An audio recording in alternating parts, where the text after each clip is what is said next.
Everything you need to know before watching Avatar 3: Fire and Ash. A fast-paced journey through Pandora's story so far, from the first battle for Home Tree to the Way of Water. Get ready to dive back into James Cameron's epic world. In 2154, Earth's resources are nearly exhausted. Humans, via the RDA, Resources Development Administration, colonize Pandora, a lush moon rich in the precious mineral unobtainium. Pandora's atmosphere is toxic to humans, but it's home to the Na'vi, 10-foot-tall, blue humanoids, who live in harmony with nature. To negotiate with the Na'vi and exploit Pandora's wealth, scientists create human Na'vi hybrid avatars that can be remotely controlled. Paraplegic ex-Marine Jake Sully joins the program as a replacement operator. He sees this as a second chance. At first, Jake's mission is to spy on the Na'vi and report their secrets to Colonel Quaritch, the hard-nosed head of security. On his first jungle mission, Jake's avatar is attacked by wildlife and rescued by Neytiri, a fierce Na'vi princess. Neytiri brings Jake to her clan's sacred home tree. Under orders from her mother Mo'at, the clan's spiritual leader, she must teach him Na'vi ways. Over weeks, Jake learns to feel Pandora's Awa, planetary spirit, bond with its creatures, and learn the bow and hunting skills. He falls in love with Neytiri and grows to cherish the Na'vi way of life.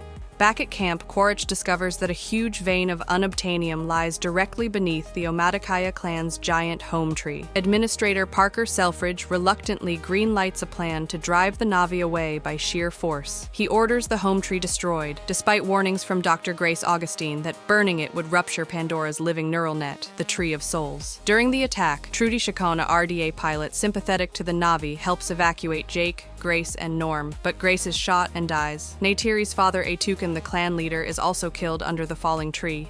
Grieving and enraged, Jake proves his loyalty by bonding with the mighty Toruk, a legendary flying predator. He becomes the prophesied Toruk Makto. Rallying the Na'vi clans with Neytiri by his side and the new warrior chief Tsute supporting him, Jake prepares for all-out war. Colonel Quaritch mounts a final strike on Pandora's heart, the sacred Tree of Souls, hoping to break the Na'vi resistance. In a massive battle, Jake begs Awa's help through the Tree of Souls. Instantly, Pandora's wild creatures answer the call. All around, animals join the fight against the RDA. In the chaos, Neytiri confronts Quaritch. As he is about to kill Jake's disabled human body, she shoots him dead, revealing Jake's human face to the Na'vi. Nature united under Awa overwhelms the human forces.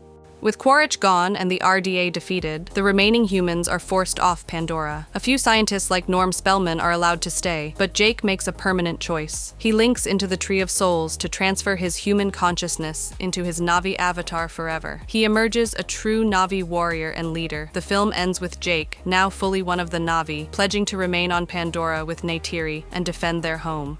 16 years later, Jake and Neytiri are the honored leaders of their clan. They have raised 4 children, their eldest son Neteyam, younger son Loak, daughter Tuktere Tuk, and an adopted daughter Kiri, a mysterious girl born from the Na'vi avatar of Dr. Grace Augustine. They have also brought up a human boy named Spider, who is actually Colonel Quaritch's biological son, left on Pandora as an infant and raised by Na'vi-friendly scientists. The Sully family is thriving in peace. When the RDA comes back, this time with new weapons, they have created recombinant avatars, Na'vi bodies infused with the memories of dead human soldiers. Leading them is none other than Colonel Quaritch himself, reborn in a Na'vi body and hungering for revenge. Jake realizes the new recombinant Quaritch will relentlessly pursue him and his family.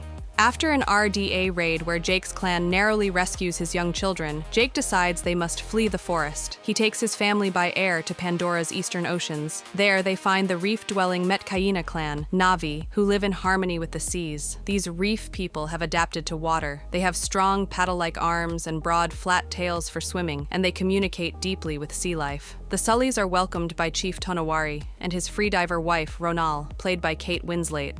Chief Tonawari, upon the Sully's arrival, entrusts his daughter Tsereya with teaching Jake's children the ways of the sea. A special bond soon begins to form between Loak and Tsereya, but the real test comes unexpectedly. Tonawari's son Aonung, still holding a grudge after clashing with Loak, pretends to make peace. He lures Loak, along with his friends, on a forbidden trip beyond the reef. There, they cruelly abandon him. Alone and vulnerable, Loak is attacked by a massive sea predator. At the last moment, he is saved by Payakan, an outcast Tulkun shunned by the others as dangerous. In truth, Payakan proves to be wise and compassionate, and a deep friendship blossoms between him and Loak.